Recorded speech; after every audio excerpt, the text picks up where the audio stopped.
Hi guys, welcome to ACE IIT JAM Mathematical Statistics 2022 program. इस program में हम आपको प्रिपेयर करते हैं IIT JAM 2022 के लिए। ये हमारा recorded version of our first live class है। आप नीचे गिवन नंबर्स पे कांटेक्ट कर सकते हैं किसी भी क्वेरीज के लिए।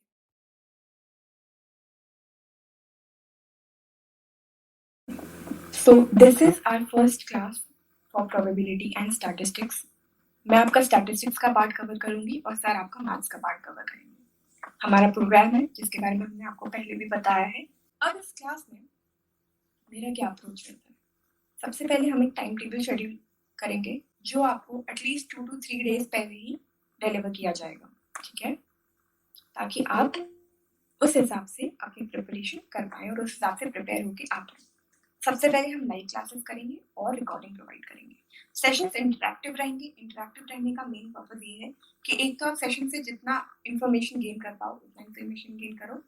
एंड सेकंड पॉइंट है कि जब आप इंटरैक्शन करते हो आप मुझे बताते हो कि मैम मुझे ये समझ नहीं आया, मैम मुझे ये समझ में नहीं आया, तो मुझे पता चलता है कि हाँ आपका ये पॉइंट वीक है, ये पॉइंट गुड है।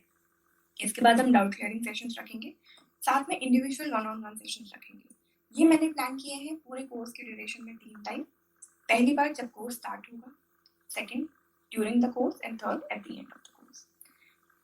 कोर्स चलेगा कैसे? पहली बार हम आपको कॉन्सेप्ट्स कराएंगे, आपको प्रैक्टिस क्वेश्चंस कराएंगे और मेरा प्लान है कि हम आपको पास्ट ईयर क्वेश्चंस 2 बार कराएंगे। साथ में आपको असाइनमेंट्स देंगे, एटलीस्ट 150 क्वेश्चंस होंगे हर एक टॉपिक से। टेस्ट हर एक टॉपिक से 2 to 3 प्लान किए गए हैं। एक बार सिलेबस फिनिश होता है तो अप्रोच ये रहेगी कि अलग-अलग यूनिवर्सिटीज होते हैं जैसे हैदराबाद यूनिवर्सिटी, पुणे यूनिवर्सिटी, इन सब यूनिवर्सिटीज के क्वेश्चन पेपर्स करे जाएंगे, ठीक है? सो कई बार क्या होता है कि आपको बोला जाता है कि यार इजी क्वेश्चंस आपको क्लास में कराए।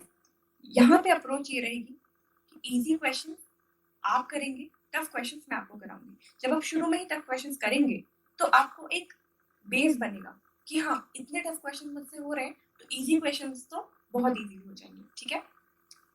इसके बाद हम हर एक टॉपिक को स्टार्ट करने से पहले बात करेंगे कि इस टॉपिक से कितने मार्क्स के क्वेश्चन आते हैं, ठीक है?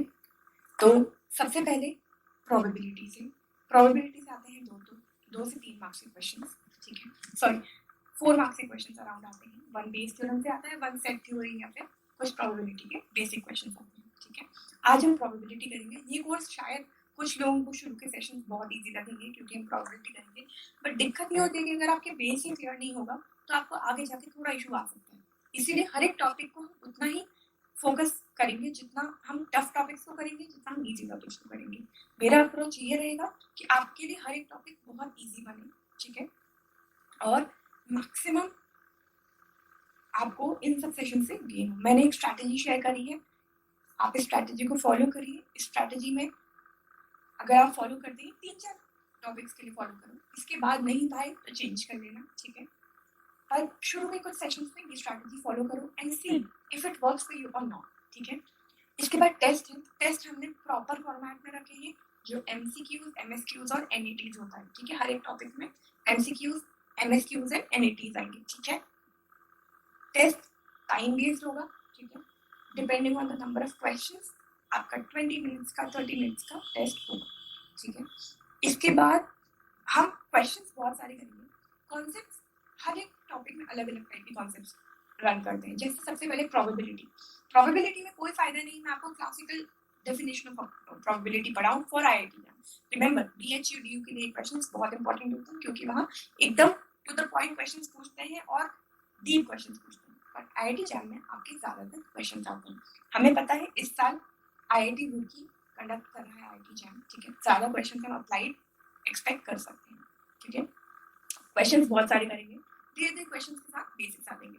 अब क्वेश्चंस में आप मुझसे इतने इजी क्वेश्चंस एक्सपेक्ट मत करिएगा कि एक डाई से इसमें और नंबर आने की प्रोबेबिलिटी क्या होगी, ठीक है? ये क्वेश्चंस मैं आपको असाइनमेंट्स में दूंगी, आप असाइनमेंट्स करोगे, ठीक है? कोई डाउट रहता है तो आप पूछेंगे, ओके?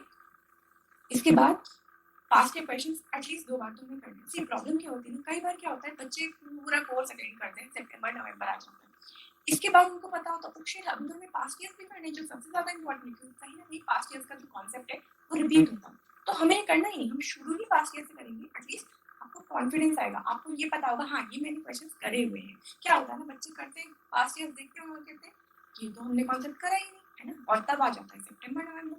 इसके लिए शुरू ही पास्ट ईयर से करेंगे। इजी क्वेश्चंस आपको मैंने असाइनमेंट ऑलरेडी शेयर किया है, उसमें I think probabilities at least 200 questions है, वो आप अटेम्प्ट करोगे, साथ में बीच बीच में मैं आपको क्वेश्चंस देते रहूंगी, ठीक है। अब हम लोग सेशन स्टार्ट करते हैं, ठीक है। एक एक्सपेरिमेंट होता है, ठीक है, बहुत बेसिक लगेगा पर ध्यान से सुनो, मजा आएगा, क्वेश्चन करने में बहुत मजा आएगा, ठीक है। एक एक्सपेरिमेंट है, इसको हम रिपीट कर रहे हैं under homogeneous and similar condition, ठीक है। एक एक्सपेरिमेंट है, इसको हम रिपीट करेंगे homogeneous and similar condition. Homogeneous condition मतलब कि अगर सपोज आप टेम्परेचर नाप रहे हो, ठीक है, तो आप एक कमरे का टेम्परेचर नापोगे। ऐसा नहीं है कि यहाँ पे रशिया का टेम्परेचर नापा और वहां पे आगे जाके सपोज कोई टॉयलेट जोन का टेम्परेचर नापा, ये नहीं करना है, ठीक है। अब डिटर्मिनिस्टिक क्या होता है, जहाँ पे हमें पता है कि आउटकम क्या आने वाला है, एक सर्टेन आउटकम होता है, जैसे न्यूटन्स लॉ ऑफ ग्रेविटी, आपको पता है, ठीक है। सपोज आपको एरिया निकालना है एक रेक्टेंगल का, आपको पता है क्या एरिया होगा। प्रोबेबिलिस्टिक इवेंट्स क्या होते हैं, सपोज आपको ये तो नहीं पता है कि यार मेरा इवेंट आएगा क्या, पर आपको पता है कि कुछ सर्टेन इवेंट्स हैं, उन्हीं में से कुछ एक आएगा। जैसे कि आपको एक डाई में पता नहीं है कि आपका आएगा क्या रोल करने से पहले, पर आपको पता है रोल करने के बाद 1 2 3 4 5 6 में से एक आएगा, है ना, ठीक है। डे टू डे लाइफ में हम प्रोबेबिलिटी बहुत यूज करते हैं, शायद हमें रियलाइज नहीं होता कभी कभी। जैसे कि हम बात करते हैं आज शायद बारिश होगी, क्यों, क्योंकि कल बारिश हुई थी, ठीक है। आज शायद बारिश होगी क्योंकि ह्यूमिडिटी बहुत ज्यादा है, ठीक है। अब हम बात करते हैं कि रैंडम एक्सपेरिमेंट क्या होता है। रैंडम एक्सपेरिमेंट सिंपली एक एक्सपेरिमेंट होता है जहाँ पे हमें पता होता है कि outcome in an number of outcomes में से एक आएगा, पर हमें ऑलरेडी ये नहीं पता होगा कि आउटकम क्या है। इट्स सो सिंपल, ठीक है। आउटकम क्या होता है, कोई भी एक एक्सपेरिमेंट कर रहे हैं, कोई भी एक इवेंट हो रहा है, ठीक है, उसका रिजल्ट क्या आता है, दैट इज योर आउटकम, ठीक है। Trial you know exhaustive events, जितने टोटल इवेंट्स हैं, सपोज एक डाई को रोल करोगे, टोटल इवेंट्स कितने हैं 1 2 3 4 5 6, ये आपके एग्जॉस्टिव इवेंट्स हैं। फेवरेबल केस, अगर मैं बात कर रही हूँ कि डाई को रोल करना है, मुझे इवन नंबर चाहिए, तो इसमें फेवरेबल नंबर ऑफ केसेस कितने हैं 1 3 5, दैट इज 3, ठीक है। म्यूचुअली एक्सक्लूसिव इवेंट्स, जब दो इवेंट्स एक साथ नहीं हो सकते, जैसे एक डाई को रोल करने पे ऑड और इवन एक साथ नहीं आ सकता, है ना। इक्वली लाइकली इवेंट्स, एक कॉइन को टॉस करो, हेड्स आने की प्रोबेबिलिटी सेम है टेल्स आने की प्रोबेबिलिटी से, ठीक है। इंडिपेंडेंट इवेंट्स क्या होते हैं, जब दो इवेंट्स की होने की प्रोबेबिलिटी एक दूसरे पर डिपेंड नहीं करती है, उसे इंडिपेंडेंट इवेंट कहते हैं।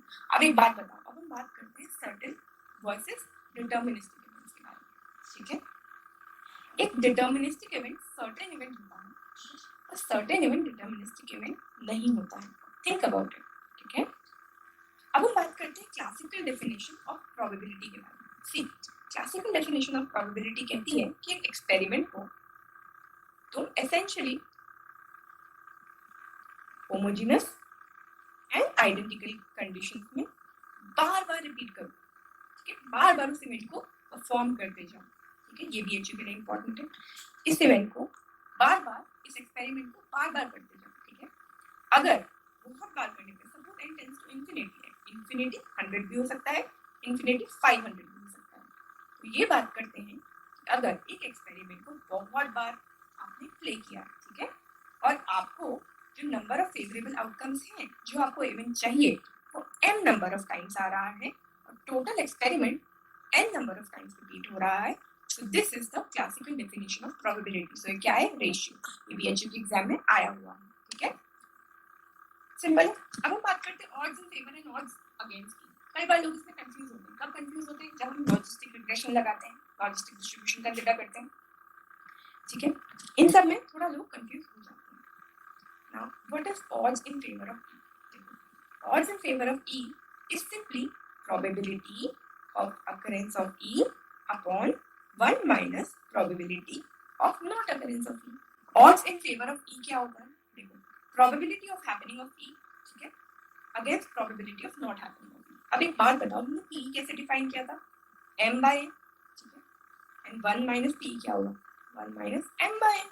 so what is this, this is simply m upon n minus m, है ना। So odds in favour and odds against का थोड़ा सा ध्यान दीजिए, बच्चे काफी कंफ्यूज हो जाते हैं।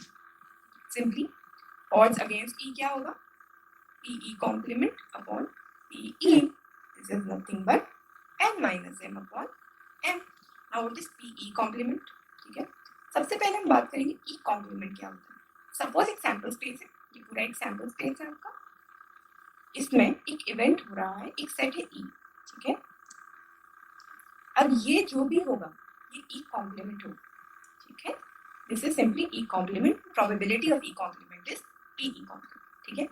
अगर E है happening of at least one of the events, then probability of E complement, then what is E complement? It is happening of none of the events. So simple, it should be it. Acha, tell me what is the probability of a certain event quickly. The chat window. 1. What is probability of a certain event? 1. Okay. And probability of an impossible event? Very good. बहुत intelligent बच्चे हैं यार. चलो, probability का basics इतना ही, ठीक है. ध्यान देना गाइस, सबसे पहले मैं आपको 2021 के क्वेश्चन कराऊंगी, क्योंकि सब लोग कह रहे हैं 2021 का पेपर तो बहुत टफ है. अगर हम उसी को टैकल कर लेंगे तो बेसिक्स तो आ ही जाएंगे. चलो, काउंटिंग टेक्निक के बारे में बात करते हैं. थोड़ा बहुत आ जाते हैं कभी कभी क्वेश्चंस. एक बात बताओ मुझे, what are the possible number of outcomes in sequence of two tosses of a coin? सबको आई थिंक पता है, heads heads tails, tails heads and heads heads, ठीक है. सिंपली ये you will do and text me, ठीक है. अब मैं ना तुम्हें एक कॉइन ट्रिक बताऊंगी. ये मेजरली तुम्हारे को कॉलेज असाइनमेंट्स में या कॉलेज के टाइम पे हेल्प होगा, ठीक है. अगर सपोज दो कॉइन्स को हम 3 बार टॉस करें तो टोटल नंबर ऑफ इवेंट्स कितने होते हैं? What is the total number of outcomes, like total sets कितने बनते हैं?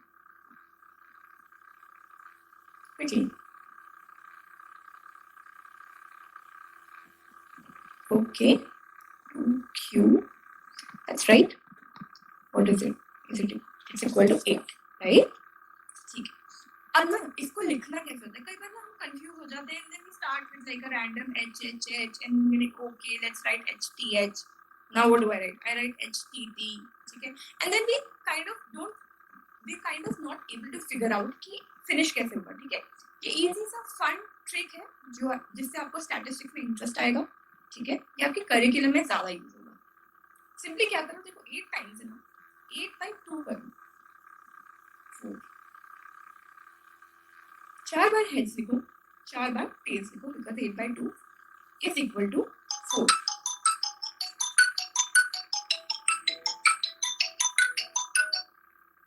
गाइस चलो, इसके बाद हम क्या लिखते हैं? 4 टाइम्स हमने हेड्स लिखा, 4 टाइम्स हमने टेल्स लिखा. Now again what is 4/2? It's equal to 2, right. So 2 बार हेड्स लिखो, 2 बार टेल्स लिखो. सिमिलरली 2 बार हेड्स लिखो, 2 बार टेल्स लिखो, ठीक है. And what is 2/1? 2/2, this is equal to 1. एक बार हेड्स, एक बार टेल्स, एक बार हेड्स, एक बार tails, heads tails, heads tails. Total events हो गए. अब यहाँ पे तुम्हें पता करना है what is the probability of one head. कौन कौन से इवेंट्स होंगे? 1 2 3. 3 बाय इजी. कैसा लगा ट्रिक? चलो, somebody is asking me to repeat it. Okay, I'll repeat it. Suppose तुम्हें 2 कॉइन्स हैं, ठीक है, इनको रोल करना है 4. क्या करोगे? कितना होगा total? 2 bar 4, nothing but equal to 16, है कि नहीं? Good, very nice Rehan. 16/2 कितना होता है? सबसे पहले ये बताओ मुझे. 8 times right heads, 2 3 4 5 6 7, and 8 times right tails. What is 8/2? It's equal to 4. 4 times right heads, 4 times right tails, 4 times right heads, and 4 times right tails. Again, what is 4/2? It's 2. Right heads twice, right tails twice, right heads twice. Okay, what is 2/2? 1. write heads once, tails once, heads once, tails once, and similarly. You'll get the entire structure. Okay. Enough about it. Let's do some other questions. So it talks about some license plates. Okay. अभी license plates कैसे काम करती हैं? ये बोलते हैं कि जो पहले 3 डिजिट्स है ना, वहां पे अल्फाबेट आए, ठीक है, एंड इसके बाद नेक्स्ट 3 डिजिट्स में, नेक्स्ट 3 प्लेसेस में डिजिट्स आएंगे. ऐसी कितनी लाइसेंस प्लेट्स पॉसिबल है? तो देखो, पहले में कितना हो सकता है? 26, दूसरे में कितना हो सकता है? 26, तीसरे में कितना हो सकता है? 26, है ना. इसके बाद डिजिट से ऐसा तो नहीं गिवन है ना कि विदाउट रिपीटेशन है. So this is the total number of license plates we can get. ठीक है. सपोज एक बेसिक परम्यूटेशन की बात करते हैं. सेट ऑफ 4 ऑब्जेक्ट्स है, 4 आपके पास ऑब्जेक्ट्स हैं एंड 3 पोजीशन फिल करनी है. ठीक है. तो कितने number of possible ordered arrangements?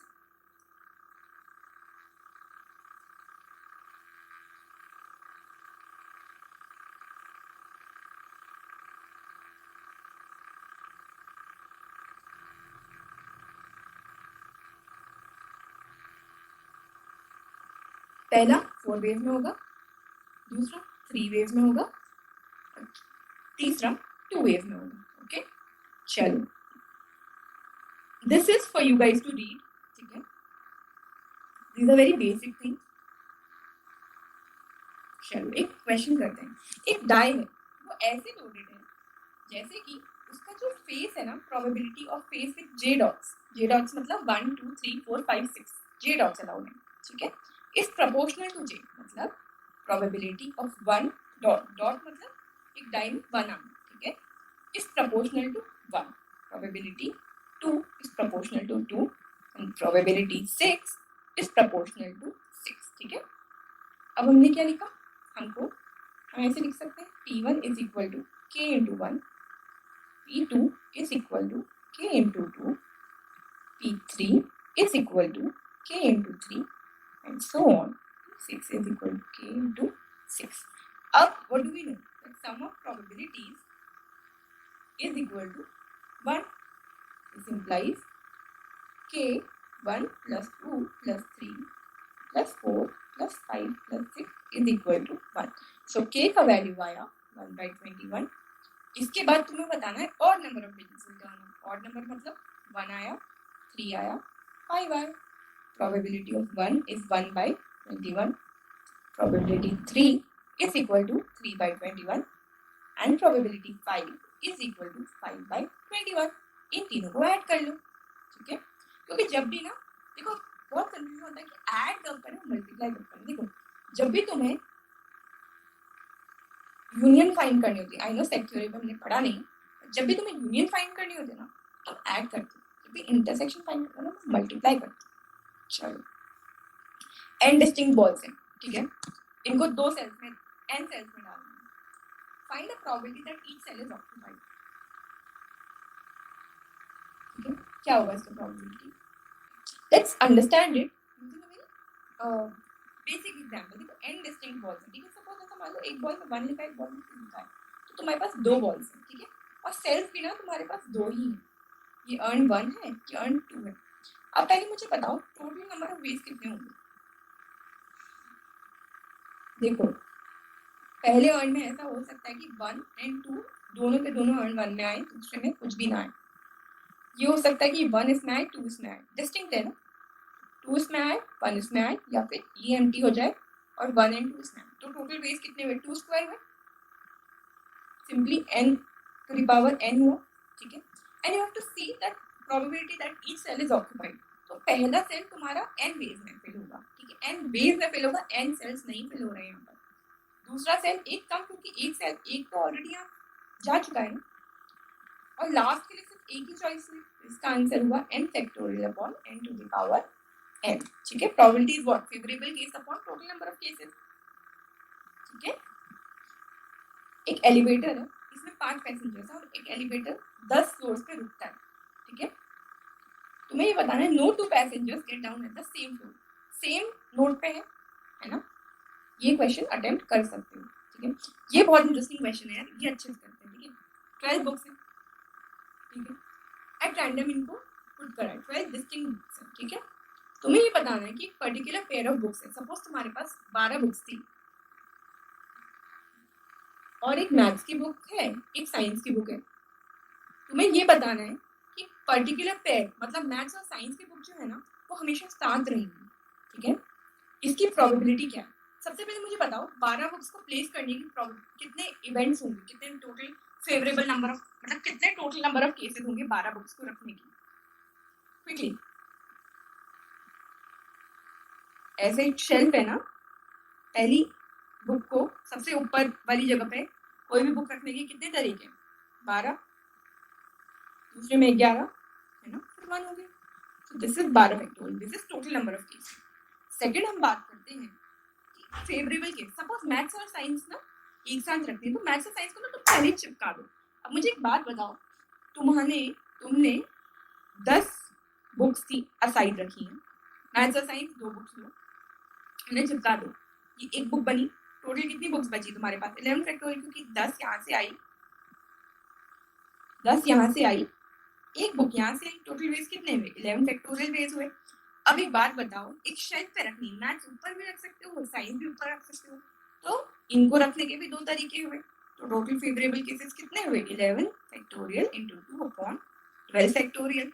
एक पर्टिकुलर पेयर ऑफ बुक्स को बोला है तुम्हें कि वो हमेशा साथ रहने की प्रोबेबिलिटी थी, या तो हमेशा साथ रहेंगे कभी भी साथ नहीं रहेंगे, है ना। तो नेवर टुगेदर की probability simply this. Easy. Round chair का कॉन्सेप्ट यहाँ पे सबको आता है ना। सपोज मेरे पास 3 लोग हैं, ठीक है, ए बी सी। जो 3 लोग होते हैं ना, तुम चेयर बनाओ, एक बार राउंड चेयर बनाओ। ये 3 लोग हैं ना, ये एक्चुअली सिर्फ 2 फैक्टोरियल वेज में ही साथ बैठ सकते। राउंड चेयर में यूजुअली अगर n लोग हैं तो वो n-1 फैक्टोरियल वेज में ही बैठ सकते हैं, ठीक है। इसके बाद है 2 specified person sitting next to each other. हमने बुक का पढ़ा था, याद है? बुक में कितने वेज थे? n फैक्टोरियल वेज थे, इसमें टोटल n-1 फैक्टोरियल वेज है। बाकी 2 लोगों को साथ बिठा लो, ठीक है, और वो 2 लोग इधर उधर भी बैठ सकते हैं। सिंपल, सेम कॉन्सेप्ट, एकदम सेम कॉन्सेप्ट, ठीक है। अब हम पढ़ते हैं सेट थ्योरी। कुछ क्वेश्चंस है, ये मैं आपके साथ शीट शेयर करूंगी, तो आप ये क्वेश्चंस अटेम्प्ट करिए, ठीक है। सेट थ्योरी, सेट्स कुछ नहीं होते, सेट्स एक ऐसा कलेक्शन होता है जिनकी कोई प्रॉपर्टी होती है। अगर मैं बोलूं कि तुम सारे के सारे अल्फाबेट्स ए टू जेड में से सिर्फ वाउल्स ले लो, ठीक है, तो ये सेट बन जाएगा, ठीक है। इतना ही होता है। जैसे 1 to 10 में तुम इवन नंबर्स ले लो, सेट से घबराना नहीं, सेट्स बहुत इंटरेस्टिंग होते हैं। सिर्फ इवन नंबर्स ले लो तो ये तुम्हारा एक सेट बन गया। x बिलोंग्स टू ए, तो सबको पता है कि x सेट ए में बिलोंग करता है, मतलब x इन सभी में से एक बाउल होगा, या x इन सभी में से एक इवन नंबर होगा, ठीक है। 5 एक ऐसा सेट होता है जिसमें कोई एलिमेंट्स नहीं होते हैं, probability of 5 is equal to 0, मतलब कोई इवेंट ही नहीं हो रहा। सेट के कुछ बेसिक ऑपरेशंस होते हैं, ए यूनियन बी तो सबने सुना होगा, एटलीस्ट वाला केस होता है, या फिर हम कब यूज करते हैं आइदर ए और बी, या तो ए हो रहा है या बी हो रहा है। अब एक बात बताओ, ए एंड बी कैसे फाइंड करते हैं? ए एंड बी का सेट ऑपरेशन क्या होता है, क्विकली बताओ। ए एंड बी को कैसे लिखते हो? A intersection B. A union B is A और बी। तो ऑपरेशन हमने ये डिस्कस किया, A intersection A and B both, ठीक है। एक बहुत इंपॉर्टेंट चीज हमें पढ़नी चाहिए, what is A minus B, ठीक है। What is A minus B? देखो ये तुम्हारा एक पूरा सेट है ए, जो यहाँ से यहाँ तक तुम्हारा बनेगा, ठीक है। ये तुम्हारा एक पूरा सेट है बी, जो यहाँ से यहाँ तक बनेगा। जो ए माइनस बी होता है, इट्स सिंपली, ध्यान से सुनना, ए के ऐसे एलिमेंट्स जो बी में नहीं है, मतलब कि ये पार्ट, ठीक है, ये ए माइनस बी होता है। कर लोगे तो आसानी से समझ आ जाएगा। A intersection B is equal to 5, मतलब डिसजॉइंट सेट्स। इसका मतलब क्या होता है? ए और बी में कुछ भी इंटरसेक्शन नहीं है। Solve this question guys.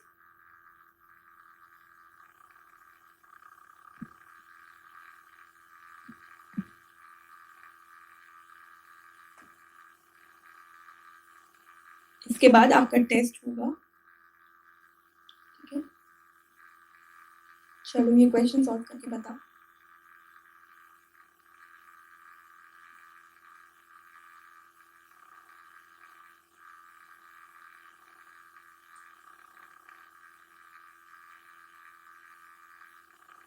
Are you guys attempting? मैं स्टार्ट करूं?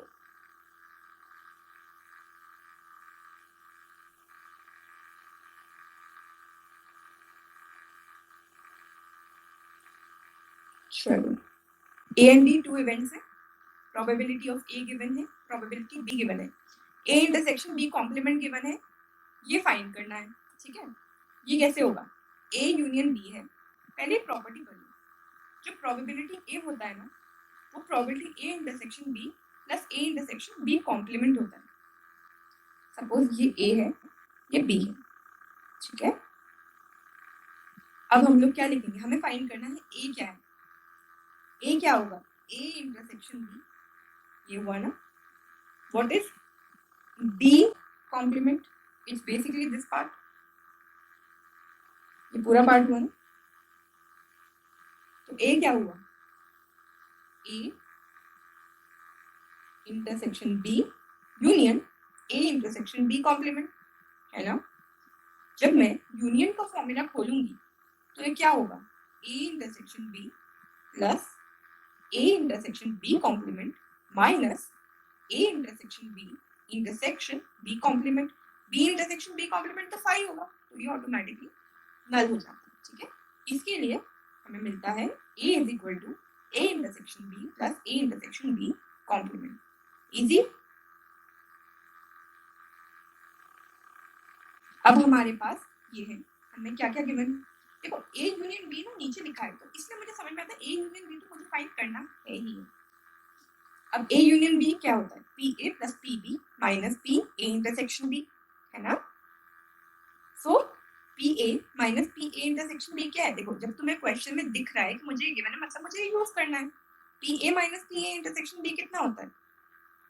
P A intersection B complement, ये वैल्यू है। ए यूनियन बी निकल गया। सिंपल, सिंपल है ना। अब तुम्हें क्या लिखना है? Probability B intersection B complement given A union B. What is it? देखो probability B complement given A union B क्या बनेगा? Probability B complement intersection A union B complement intersection B upon P A plus union B. ये तुमने already find किया है। एक बात बताओ मुझे, बी कॉम्प्लीमेंट इंटरसेक्शन बी क्या होगा? 5 इवेंट होगा ना। जब तुम इसको इंक्लूजन एक्सक्लूजन थ्योरम से एक्सपैंड करोगे तो ये तुम्हें मिलेगा A intersection B complement P A union B. कुछ नहीं किया है, ए को आगे लिखा है बस, इसमें सिंपल ना, इसमें स्टेप में कुछ नहीं है। ए को बस आगे लिखा है, बी कॉम्प्लीमेंट को पीछे लिखा है, तुम ऐसे भी लिख सकते हो, ठीक है। बेसिक सेट थ्योरी आती है ना, तो एग्जाम में एक ना एक क्वेश्चन सेट थ्योरी का आता ही है, ठीक है। ये हो गया। चलो कुछ सेट थ्योरी के सिंबल्स हैं, कुछ इजी क्वेश्चंस हैं, ठीक है। बेसिक्स है, ये सब मैंने आपको करा दिया है, ये आप एक बार देखेंगे। एक बहुत ही सिंपल क्वेश्चन है, प्रीवियस ईयर क्वेश्चन करा रही हूँ जो एग्जाम में आया है। क्वेश्चन में है कि E F and G 3 events हैं, ठीक है। E and F and G 3 events हैं। हमेशा मेक श्योर करो कि तुमने क्वेश्चन ठीक से पढ़ा हो। ई एंड एफ क्या है? म्यूचुअली एक्सक्लूसिव है, मतलब ई एंड एफ साथ में आकर नहीं कर रहे हैं, बट साथ ही साथ E union F is equal to 1। इससे मुझे क्या समझ में आता है? Probability E plus probability F is equal to 1, और साथ में उनके इंटरसेक्शन में कुछ भी नहीं है, मतलब कि ऐसे इवेंट्स हो रहे हैं, ठीक है। इसके बाद ये बोलता है कि एक और इवेंट है जो कि है जी, ठीक है। एक और इवेंट है जो कि है जी। हम क्या करेंगे? हमें क्या फाइंड करना है? एफ यूनियन एफ इंटरसेक्शन जी फाइंड करना है ना। जी लिखो सबसे पहले, ठीक है। अब एक बात बताओ, ई इंटरसेक्शन जी कितना गिवन है? Quickly,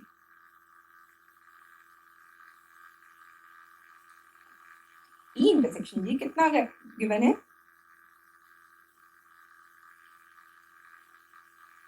very good. अब हमें क्या फाइंड करना है? एफ इंटरसेक्शन जी। एक बात बताओ, पी जी कितना होगा? पी जी क्या होगा? PG will be simply PE intersection G plus P intersection F, है ना? So PG कितना गिवन है 7/12, तो मैं P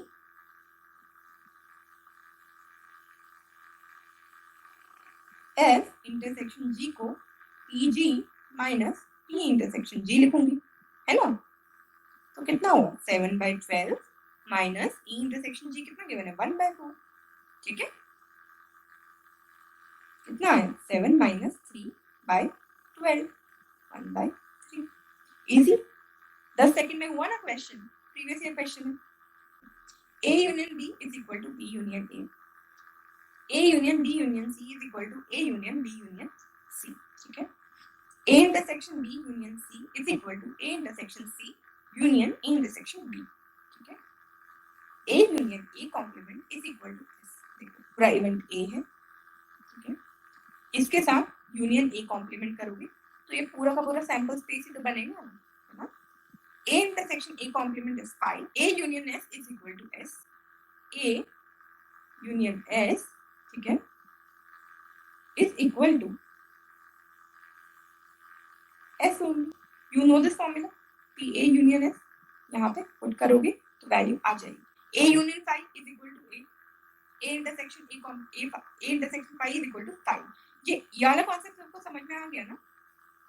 A union S कैसे होता है?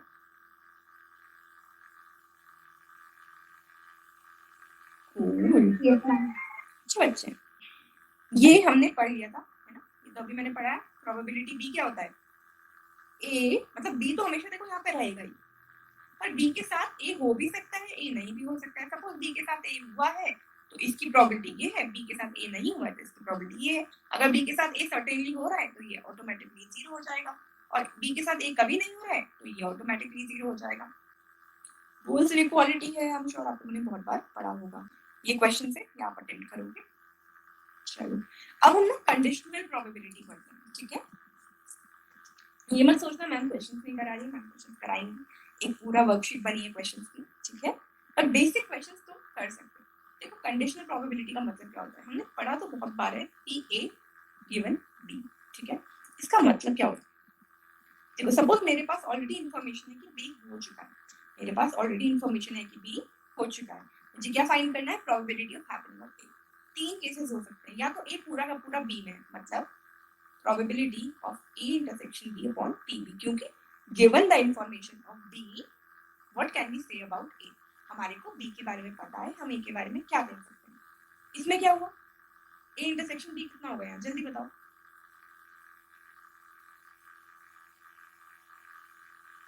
What is A intersection B?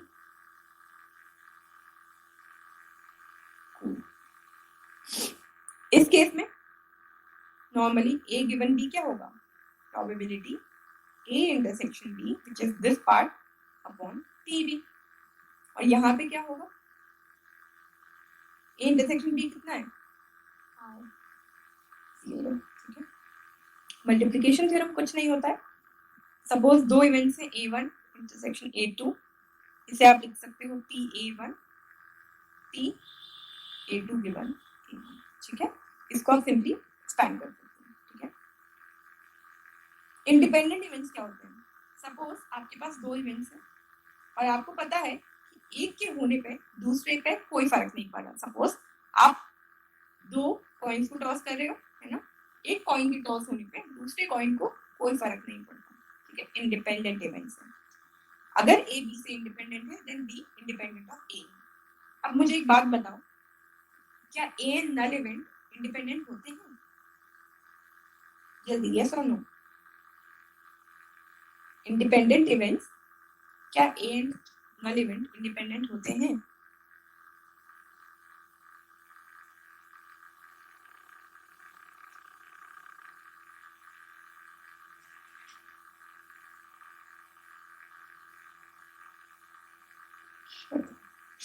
ठीक है, देखो दो इवेंट्स इंडिपेंडेंट है या नहीं, इनको निकालने के दो तरीके हैं। या तो A intersection B is equal to PA into PB, ये पहला तरीका है, ठीक है? या फिर PA given B is equal to PA, ठीक है? ये दूसरा तरीका है। 2 मेथड से इंडिपेंडेंट इवेंट्स हैं या नहीं चेक करने के लिए। देखो A and null event, probability A intersection null कितना बताया था? इंटरसेक्शन नल कितना बताया था? 0। प्रोबेबिलिटी नल इवेंट कितना होता है? 0। सिंपल है ना। देखो ये जो कंडीशन होती है ना, ये actually necessary and sufficient condition होती है। अगर दो म्यूचुअली डिसजॉइंट इवेंट्स हैं, म्यूचुअल डिसजॉइंट इवेंट्स मतलब A intersection B is equal to 0, मतलब A intersection B is equal to 5, then these events are always dependent, ठीक है। अगर A and B independent है इसका मतलब A intersection B independent है, A intersection B complement is also independent, sorry मैंने complement बोलना था, and B complement A is also independent, like both of these independent events are independent of each other, ठीक है। अब हम करते हैं क्वेश्चन, ठीक है। यह है पास्ट के क्वेश्चन 2021 का क्वेश्चन। देखो मेरा कॉन्सेप्ट ये रहता है कि मैं तुम्हें क्वेश्चंस कराऊं, मैं तुम्हें पहले कॉन्सेप्ट्स कराऊं, ठीक है, सिंपल बेसिक्स क्या क्या चलता है ओके। अगर तुम मुझे बताओ, अगर उस बेसिस पे अगर हम जो कॉन्सेप्ट्स कर रहे हैं और उन बेसिस पे हम पास्ट के क्वेश्चन सॉल्व कर पा रहे हैं, so is it the right approach? Is it the right approach? Suppose मैं तुम्हें कॉन्सेप्ट बता दिया, ठीक है, और उसके बेसिस पे हम पास्ट के क्वेश्चन सॉल्व कर रहे हैं और कुछ भी ऐसा कॉन्सेप्ट नहीं है जो तुम्हारे लिए न्यू है ना, तो तुम क्वेश्चंस तो कर लोगे ना एग्जाम में। देखो मैं तुम्हें कुछ क्वेश्चन मैंने बीच में मिस करे क्योंकि वो questions are there, they are not that easy, they are moderate level, but at the same time मैं तुम्हें चाहती हूँ जितना हमारे पास टाइम हो मैं तुम्हें टफ क्वेश्चंस कराऊं, थोड़े कॉम्प्लिकेटेड क्वेश्चंस कराऊं। एक बार कॉम्प्लिकेटेड क्वेश्चंस आ गए ना तो इजी क्वेश्चंस तो अपने आप आ जाएंगे, है कि नहीं। देखो हमेशा अप्रोच ये रहेगी जब भी मैं असाइनमेंट शेयर करूंगी या कुछ भी शेयर करूंगी, सबसे पहले क्वेश्चन खुद अटेम्प्ट किया जाएगा। क्यों अटेम्प्ट किया जाएगा? देखो मैम को तो आता ही है, मैम क्वेश्चन दे रही है तो मैम कर ही लेगी, पर एग्जाम हॉल में क्वेश्चन आपने अटेम्प्ट करने है ना, आपको क्वेश्चन अटेम्प्ट करना खुद से पड़ेगा, एग्जाम हॉल में तो कोई नहीं बता पाएगा। इसके लिए सबसे पहले क्वेश्चन खुद अटेम्प्ट किए जाएंगे, ठीक है। चलो ये क्वेश्चन बहुत इजी है, बहुत इजी क्वेश्चन है, 2021 का क्वेश्चन है। सब लोग बोल रहे हैं कि पेपर टफ आया, अगर हम यही पेपर टैकल कर लें तो प्रॉब्लम ही क्या है। स्टार्ट करूं?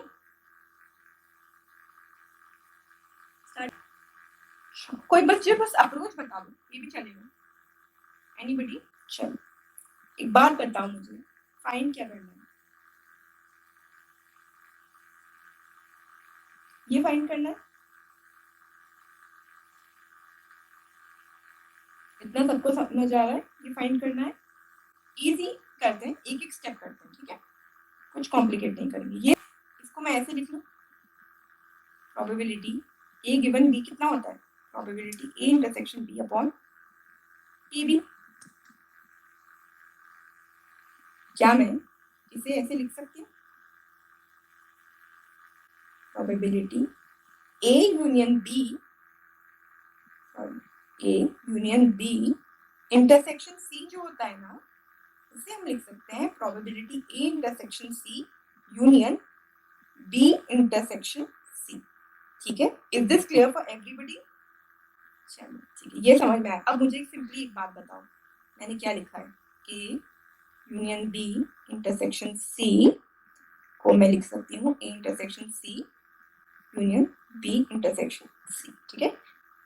सिमिलरली एक साथ ना अपनी नोटबुक्स भी रखो और उसमें भी ना मेरे साथ ये क्वेश्चन करो।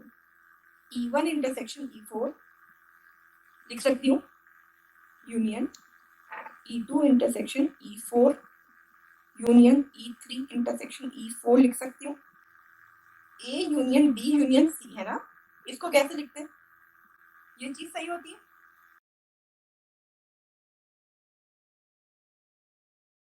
दो चीजें मैंने तुम्हें सिर्फ यहाँ पे दो कॉन्सेप्ट्स करवाए हैं, A union B intersection C का and A union B union C का, ये दोनों कॉन्सेप्ट मैंने करवा रखे हैं, ठीक है। ये हो गया दोनों का। जो ये इक्वेशन है ना, इसको मैं 1 लिख लेती हूँ, चलो ठीक है, सपोज इसको मैं 1 लिख लेती हूँ, इसको मैं 2 लिख लेती हूँ। जो सेकंड वाला है ना, ठीक है, इसको मैं, इसका जो न्यूमरेटर पार्ट है, क्या मैं इसको ऐसे एक्सपैंड कर सकती हूँ? यस और नो?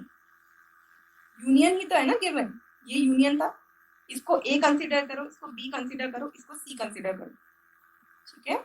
इसको लिख दूं, प्रोबेबिलिटी E1 इंटरसेक्शन E4, सही लिखा,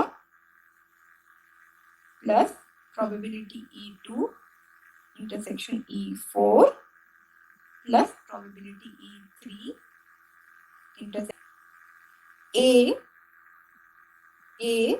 intersection B, E1 intersection E4 intersection E2, E1 intersection E4 intersection E2, यहाँ पे एक इंटरसेक्शन भी आएगा जो वापस ये हट जाएगा, ये A1 है, A1 है, ये A2 है, ये A3 है, ठीक है, कूल है। अब थोड़ा इजी बना, E2 intersection E4 intersection E3, E2 intersection E4 intersection E3 intersection E4, ठीक है, minus probability E1 intersection E4 intersection E3 intersection E4, A1 is this, ठीक है, A2 is this, A3 is this, A1 intersection A2 is this, A2 intersection A3 is this and A1 intersection A3 is this। अब मैं एक और चीज लिख लेती हूँ, ठीक है, आई होप ये सब तुम नोट डाउन करोगे, मेरे साथ में करोगे तो बेटर समझ में आएगा, ठीक है। प्लस क्या है, सबका intersection, probability E1 intersection E4 intersection E2 intersection E4 intersection E3 intersection E4, है ना, ये सही लिखा, E1 intersection E1 intersection E2 intersection E3। अब देखो ये समझाने की जरूरत है क्या कि E4 intersection E4 is E4? No ma'am. तो यहाँ से ना मैं एक E4 हटा लेती हूँ just to have some convenience, ठीक है, E4 हटा, E4 हटा, तो मेरे पास ना लास्ट सिंप्लीफाइड, देखो लास्ट सिंप्लीफाइड क्या आया मेरे पास, और नीचे याद है E4 है, याद है ना E4 है,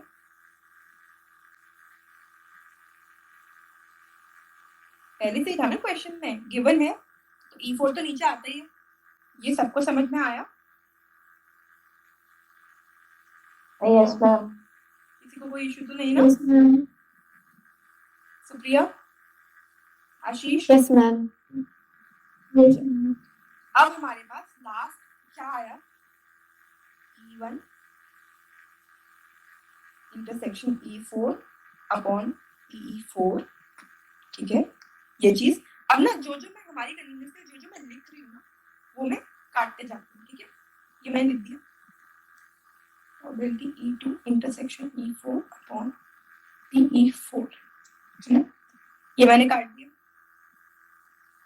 probability E3 intersection E4 upon PE4, ये मैंने काट दिया, ठीक है। मैम ये स्टेप समझ में नहीं आई, फिर से बोलिए। वो लिख रही हूँ, minus ma'am probability E1 ma'am ये स्टेप समझ में इंटरसेक्शन नहीं E2 आई। Intersection E4 upon PE4 minus probability E2 intersection E3 intersection.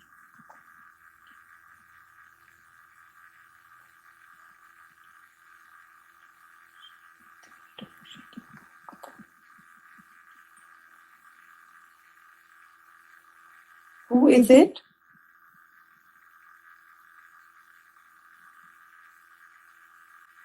तो E4 एक हटा दिया,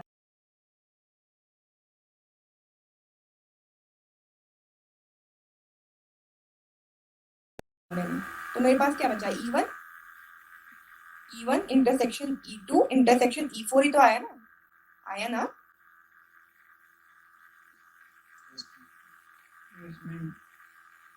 E2 intersection E3 intersection E4 आएगा यहाँ पे, क्योंकि एक E4 तो इंटरसेक्शन का ही है।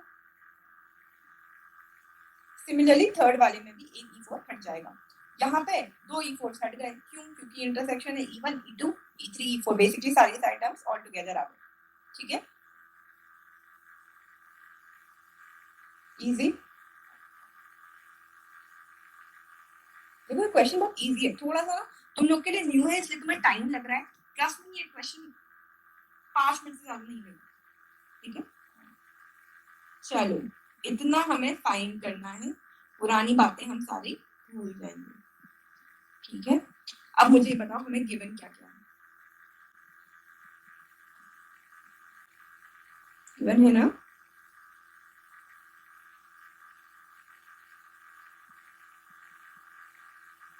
है ना? Yes ma'am. अरे ये तो मैं नया नहीं लिख रही हूँ,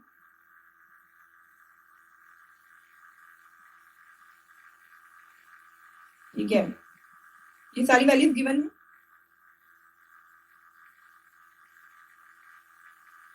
अरे ये तो गिवन है, हाँ है ना? Yes ma'am. अब बच्चों गिवन वैल्यूज में मुझसे मत पूछना गिवन कहाँ से आ गई, ठीक है। बहुत मारूंगी, ठीक है।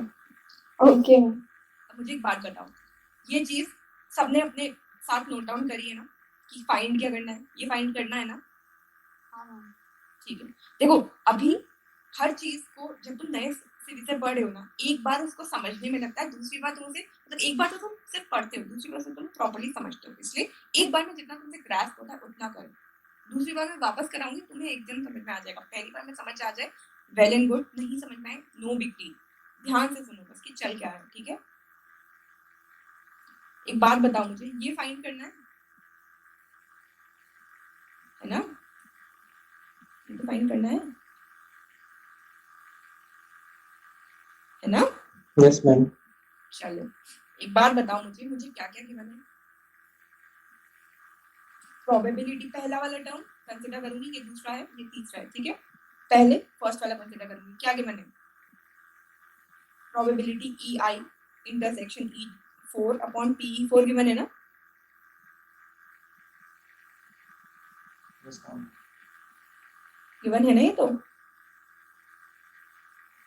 आई 1 होगा, 2/3 होगा, सबके लिए सेम वैल्यू 2/3। क्या मैं यहाँ पे 2/3 पुट कर लूँ?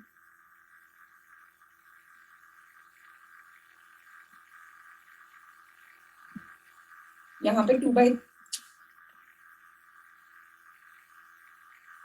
2/3 रख लूँ? Yes ma'am.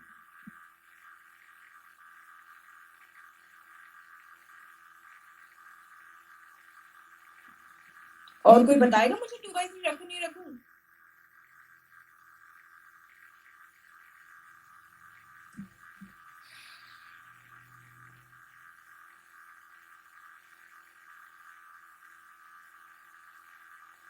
रख लो मैम, तो तरुण ने परमिशन दे दी, अब तो रख सकते हैं हम। चलो 2/3 रख लो। E2 intersection E4 upon PE4 कितना गिवन है? कितना गिवन है? जल्दी बताओ कितना गिवन है? 2/3 गिवन है। ये कितना गिवन है? 2/3 तो गिवन है ना? चलो आधी लड़ाई तो हमने लड़ ली। ये 3 वैल्यूज तुम रख लोगे, कितना आया? 6/3, 2 वैल्यू आई, ठीक है, 2 वैल्यू आई। ये मत बोलना मैम सम ऑफ प्रोबेबिलिटीज तो 1 होता है, सम ऑफ प्रोबेबिलिटीज पूरे सैंपल स्पेस का 1 होता है, ठीक है। ये प्रोबेबिलिटीज यहाँ पे रिपीट हो रही है, इंटरसेक्शन हो रहा है, तो जरूरी नहीं है कि इंटरसेक्शन एक ही साथ हो और ये E3 और E2 डिसजॉइंट हो, ठीक है। ये 2 आया। अब क्या फाइंड करना है? E1 intersection E2 intersection E4 upon PE4, है ना? से याद रखना यहाँ पर रिपीट हो रहा है, तो एक चीज तुम ये फाइंड कर लोगे ना तो तुम्हारा ये और ये ऑटोमेटिकली फाइंड हो जाएगा, ठीक है। चलो ये फाइंड करें। मुझे गिवन क्या है?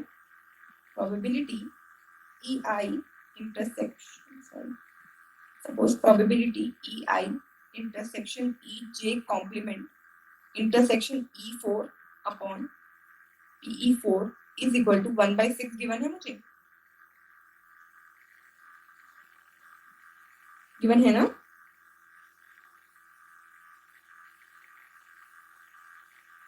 यस और नो?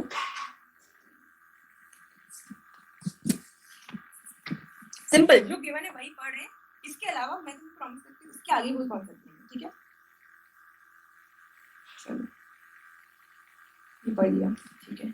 एक एक बात ना थोड़ा ध्यान से सुनना, ठीक है।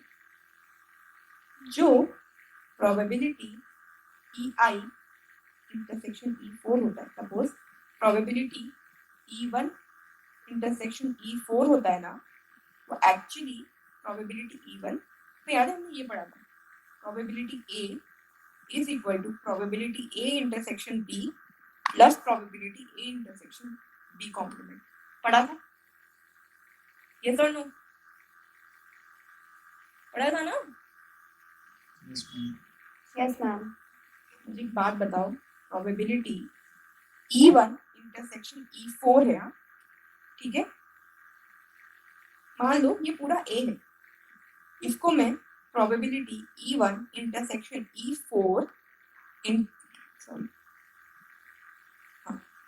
E3 complement plus probability E1 intersection E4 intersection E3 लिख सकती हूँ? कैसे लिख सकती हूँ ना?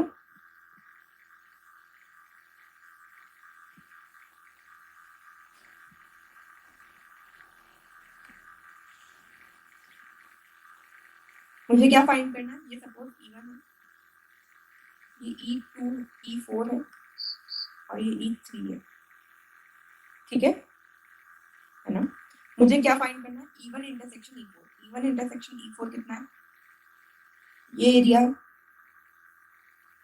है ना। E3 कॉम्प्लीमेंट कितना एरिया है? E1 intersection E4 intersection E3 complement कौन सा एरिया? E3 कॉम्प्लीमेंट कितना एरिया होगा?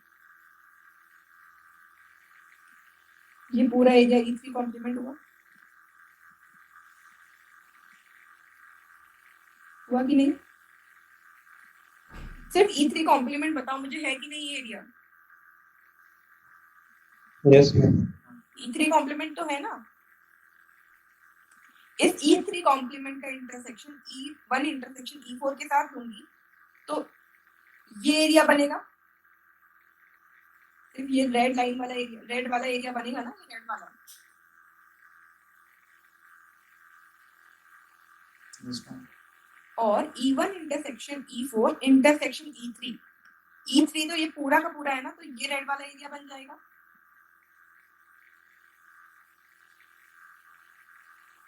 है ना? बन गया ना? तो यही तो हमें चाहिए, E1 इंटरसेक्शन E4 यही तो है। सपोज E3 होता ही नहीं तो E1 इंटरसेक्शन E4 यही तो बना, और E3 है तो E1 इंटरसेक्शन E4 यही बना, रहेगा तो सेम ना। येलो में क्या है? E3 कॉम्प्लीमेंट है ना, तो ये पूरा एरिया E3 कॉम्प्लीमेंट कवर कर रहा है, पर ये वाला एरिया E3 कॉम्प्लीमेंट नहीं कवर कर रहा है।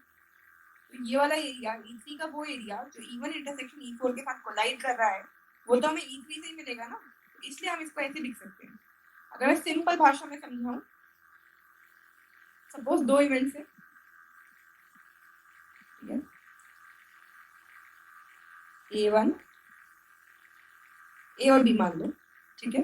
तुम्हें A इंटरसेक्शन B फाइंड करना है, सपोज तुम्हें A फाइंड करना है, PA फाइंड करना है, ठीक है। PA is equal to what, ठीक है, तुम्हें फाइंड करना है PA, सॉरी, ठीक है, तुम्हें फाइंड करना है PA कितना है। जो PA होगा, ठीक है, एक तो ये एरिया होगा, ये एरिया कितना है? PA इंटरसेक्शन B है ना, है कि नहीं? है ना। और B कॉम्प्लीमेंट कितना एरिया है?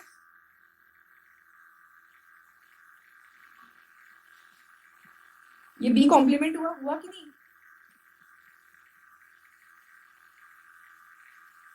और अगर मैं इसका इंटरसेक्शन A से ले लूं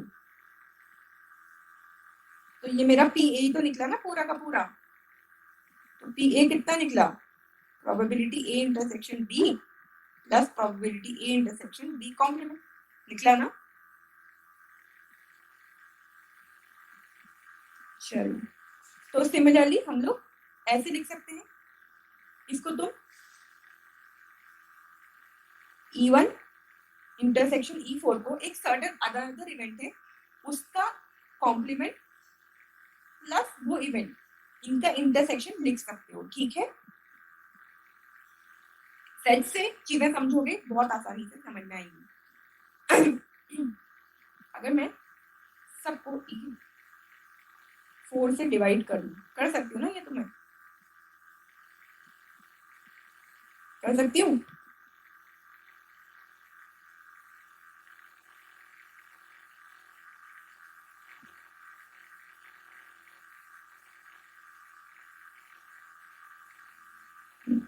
अब एक बात बताओ, मुझे पेपर में चाहिए क्या? मुझे ये चाहिए E1 intersection E2 intersection E4 upon PE4, पर मुझे गिवन क्या है? EI intersection EJ complement intersection E4, मतलब ये जो EJ कॉम्प्लीमेंट है ये मेरे लिए दिक्कत कर रहा है, पर अगर मैं ये फॉर्मूला यूज करूं तो मुझे ये वाली चीज मिल जाएगी जो मुझे चाहिए।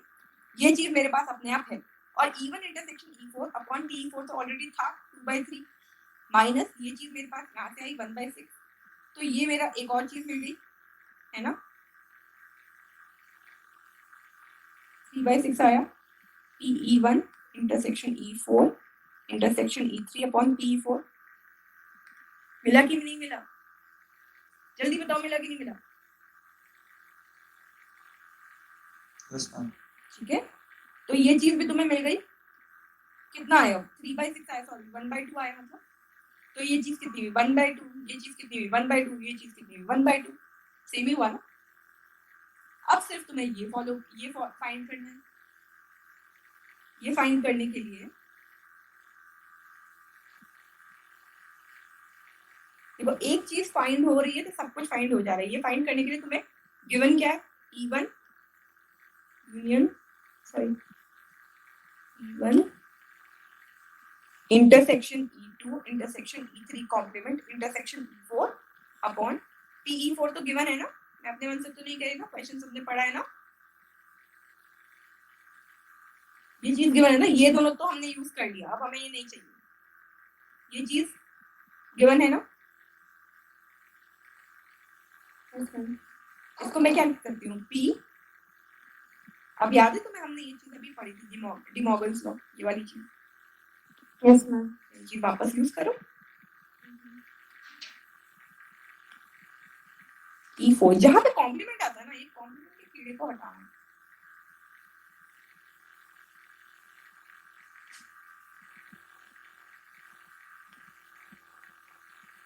ऐसा लिख सकती हूँ, याद है लास्ट पार्ट में भी ये लिखा था, लिख सकती हूँ,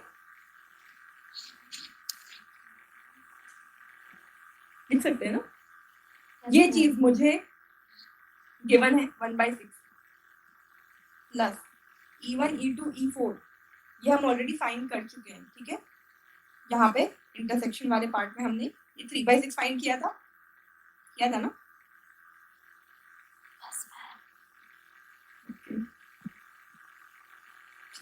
तो ये हो गया कितना था? 1/2 माइनस ये कितना गिवन है? 1/6 is equal to probability E1 intersection E2 intersection E3 E1 E4, इसका जो भी वैल्यू आता है 3 माइनस 1/6, आई थिंक 1/3 हो गया। तो फिर इसका वैल्यू आया 1/3, इसको ऐड तो सब लोग कर लोगे, 2 आया माइनस 3/2 आया प्लस 1/3 आया, तुम्हारा डिजायर्ड रिजल्ट है ना। सॉल्व हो गया।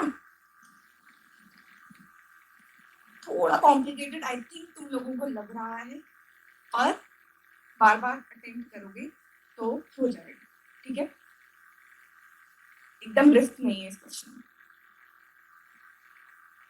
अब क्लियर है रिया? Very good.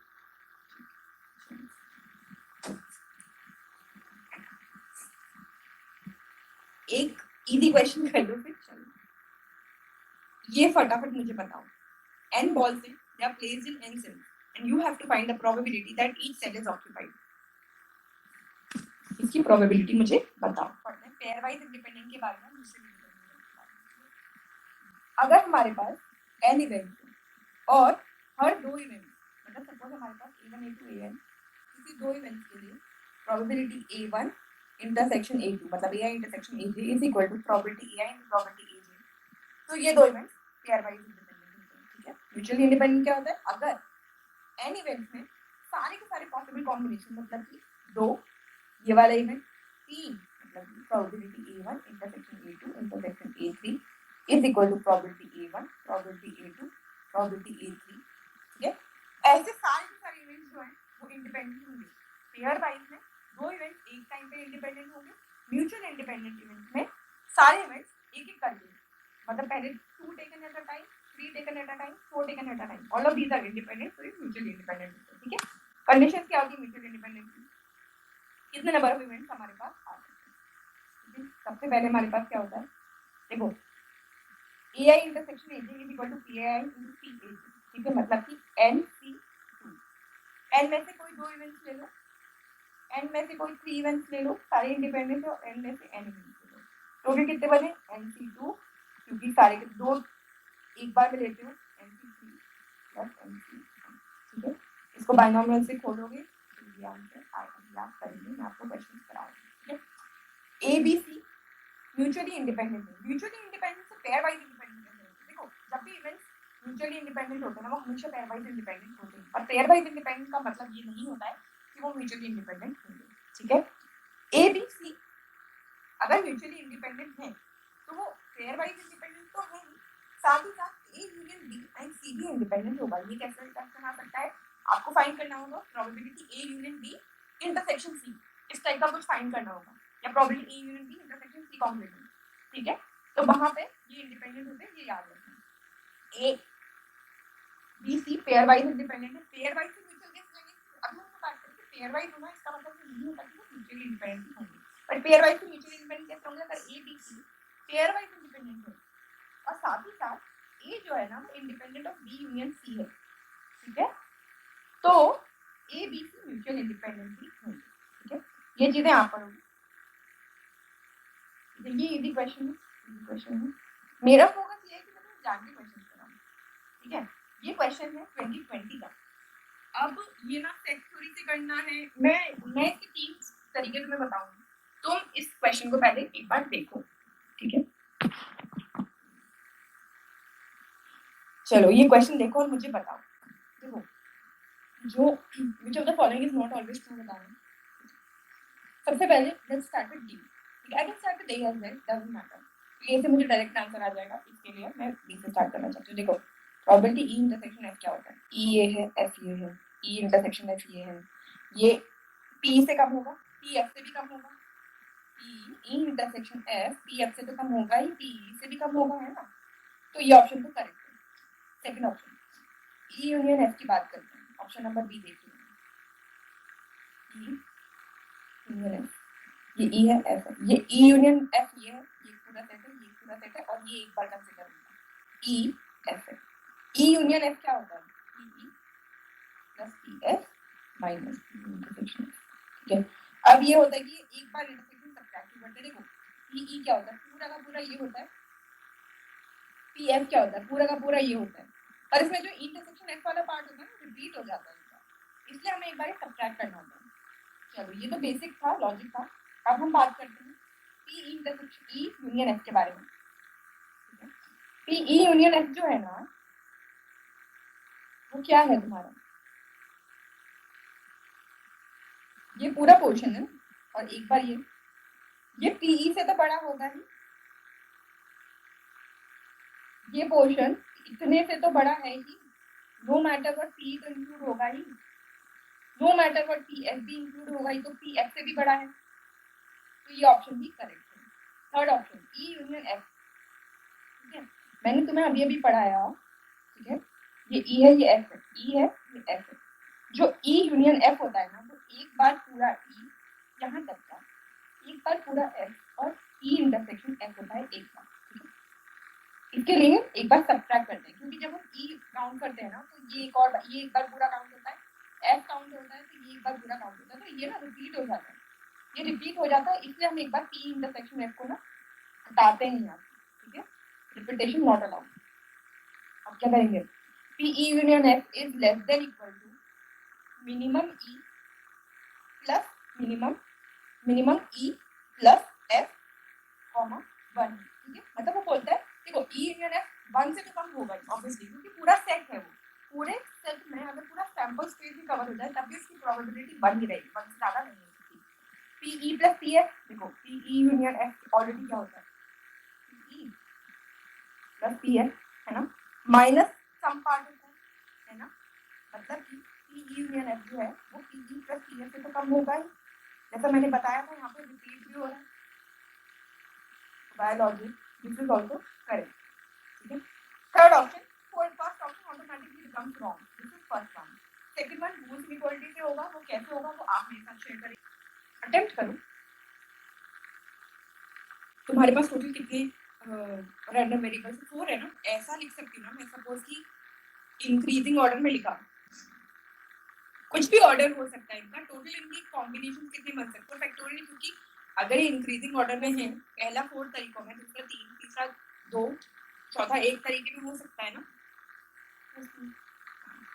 टोटल कितना हो 24। अब हमारे को प्रोबेबिलिटी ये चाहिए है ना, this is our favourable case, क्या मतलब है इसका, x3 less than x2 less than maximum x1 या x2, ठीक है।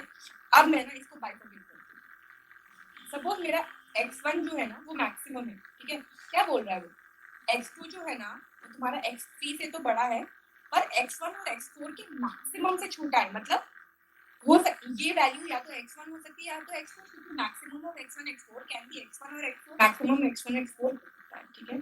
सपोज x2 यहाँ पे फिक्स है, x2 फिक्स है या नहीं, सपोज मैक्सिमम जो है ना x1 और x4 के बीच में वो है x4 और यहाँ पे x1 है मैक्सिमम, ठीक है, इजी है, ठीक है। मैक्सिमम यहाँ पर x2 की पोजीशन पे फिक्स होगी, x2 बीच में है, एक बार x1 मैक्सिमम हो सकता है या फिर x4 मैक्सिमम हो सकता है ना, अगर x4 मैक्सिमम है तो x4 लास्ट में आएगा और x1 मैक्सिमम है तो x1 लास्ट में आएगा, इतना मुझे पता है कि x2 बीच में कहीं पर है और इसमें सबसे छोटा क्या है x3 है, x2 को x3 से बड़ा होना है, x2 को x3 के से बड़ा होना है और x1 x4 से छोटा होना है यहाँ पर, है ना। तो x1 के बारे में कुछ नहीं कहा है, तो x1 कहाँ कहाँ हो सकता है, x1 ऐसा हो सकता है कि इनके बीच में हो जाए, है ना। x1 के बारे में कुछ भी नहीं कह रही हूँ मैं, x1 यहाँ आ सकता है या x1 यहाँ आ सकता है, आ सकता है ना, यस मैम। टोटल केसेस कितने हुए 1 2 और x4 के बाद में भी आ सकता है ना? नहीं बाबा, x4 मैक्सिमम है ना बच्चे, तो x4 के बाद में कुछ भी नहीं, ये फिक्स है पोजीशन, ये पोजीशन फिक्स्ड है, ये पोजीशन फिक्स्ड है, ठीक है। ओके। x3 सबसे छोटा है, लेकिन हो सकता है कि x1 x3 से भी छोटा है, क्योंकि मैंने तो कुछ बात ही नहीं करी, मैंने तो बस बोला x4 मैक्सिमम है, ठीक है। ये कितने केसेस हुए, ठीक है ना। अब एक बात बताओ मुझे, x1 और x4 में से मैक्सिमम अभी मैंने बोला है कि x1 है ना, अब एक बात बताओ मुझे, x1 यहाँ फिक्स हो गया वापस, x2 यहाँ पर, ठीक है, और अगर x1 मैक्सिमम है, ये 3 यहाँ पर आए, सपोज x2 यहाँ पर आया, ठीक है। अब क्या होना है, वापस x4 जो है वापस यही 3 जगहों में हो सकता है ना। Yes ma'am. तो कितने हुए टोटल 6 केसेस हुए, फेवरेबिलिटी हमने 24 की बात कर दी थी। ये क्वेश्चन करो, चलो पास क्वेश्चन देखो, इसमें क्या है ना, ये तो मैं 2 इवेंट्स गिवन है, थोड़ा तुम्हारे लिए कॉम्प्लिकेटेड होगा अभी, 2 इवेंट्स गिवन है तुम्हें, पी ऑब्वियस है, इससे मुझे कुछ मतलब नहीं है, ये मुझे एक चीज है, E and F mutually exclusive है, ठीक है। मुझे ये बताना है कि इनमें से कौन सा सही है, और ये एमसीक्यू है, एमएसक्यू नहीं है। चलो, ई एंड एफ म्यूचुअली एक्सक्लूसिव है, म्यूचुअली एक्सक्लूसिव इवेंट्स की प्रोबेबिलिटी कितनी है, जल्दी बताओ, what is probability E intersection F, अगर म्यूचुअली एक्सक्लूसिव होंगे तो इनकी प्रोबेबिलिटी होगी 0, इंडिपेंडेंट होंगे इनका प्रोबेबिलिटी होगा p into pf, सपोज ये हो रहा है तो probability e intersection f upon pf, that is the first option, plus probability e intersection f complement upon pf complement is equal to 1, और ये चीज म्यूचुअली एक्सक्लूसिव में 0 हो जाएगा, मतलब probability e intersection f complement is equal to pf complement, है ना, है ना। Yes.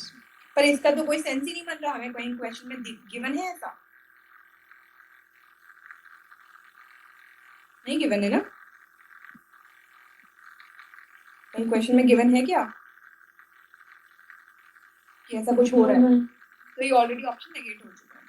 सेकंड ऑप्शन, देखो ई कॉम्प्लीमेंट बातें हो रही है, एफ की बातें हो रही है, ई कॉम्प्लीमेंट एफ कॉम्प्लीमेंट की बातें हो रही है। याद रखो यहाँ पे ऑलरेडी एफ कॉम्प्लीमेंट गिवन है। अगर मैं P E given F plus P E given F complement लिखूं इक्वल्स टू 1, ठीक है। यहाँ पे मैं क्या करूँ, कॉम्प्लीमेंट एफ चाहिए ना मुझे। अगर मैं लिख दूं minus P E intersection F minus P E union F complement is equal to -1। अगर मैं दोनों ओर से 2 ऐड करूं, 2 क्यों ऐड कर रही हूं, क्योंकि मैं यहाँ पे 1 ऐड कर रही हूँ, 1 minus probability E given F plus 1 minus probability E given F complement is equal to -1 plus 2, क्योंकि दोनों ओर से मैं 1 ऐड भी करूंगी, है ना। 1 minus P E P intersection F upon P F हो जाएगा। P F minus P intersection F कौन बताएगा मुझे?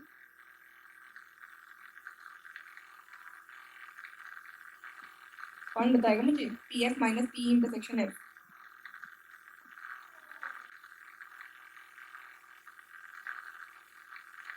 ये मैं थोड़ा सा जान के स्पीड अप कर रही हूँ। तो बेसिकली क्या होता है, 1 minus probability E given F is equal to probability E complement given F. Thank you so much for watching, guys. This is a brief video of the live session that we had for first probability class. If you like the session, make sure to share it with your friends.